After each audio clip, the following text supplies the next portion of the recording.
Jadi nggak ada orang ekspor impor tuh yang paling pinter sendiri tuh nggak ada ya teman-teman.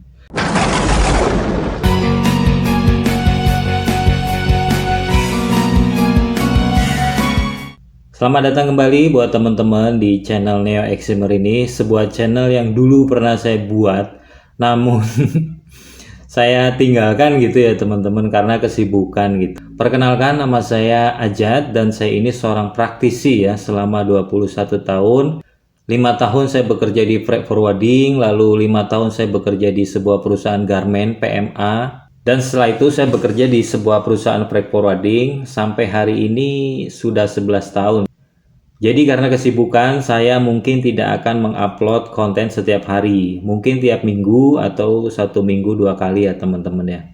Harapan saya dengan channel ini buat teman-teman yang baru bekerja atau baru terjun bisa lebih cepat memahami ya posisi mereka itu di mana, apa yang harus mereka kerjakan, atau buat teman-teman UMKM atau mungkin yang lagi sekolah gitu ya, menempuh pendidikan tapi ingin tahu lebih dalam mengenai dunia ekspor impor, boleh gabung di channel ini.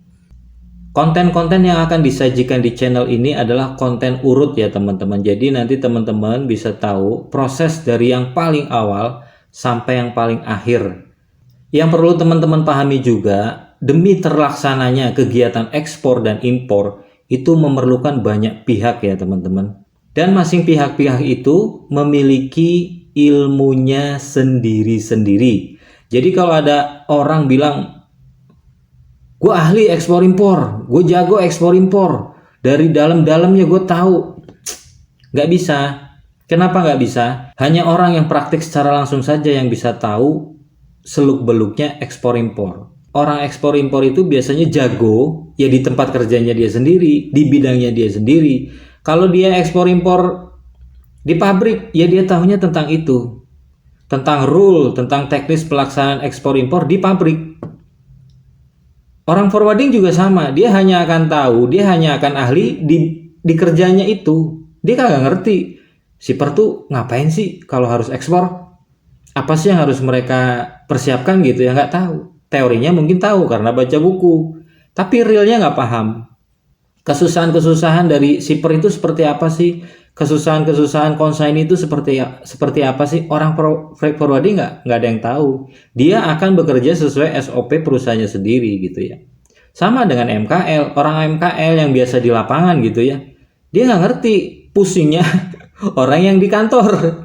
Orang di kantor juga sama, nggak ngerti pusingnya orang yang di lapangan kayak gitu.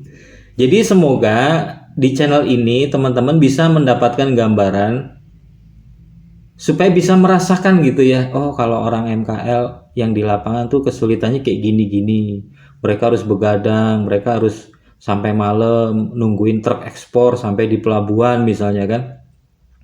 Seperti itu. Orang pelayaran juga nggak ngerti. Orang pelayaran itu nggak ngerti kesusahan-kesusahan orang freight forwarder. Nggak ngerti kesusahan-kesusahan MKL.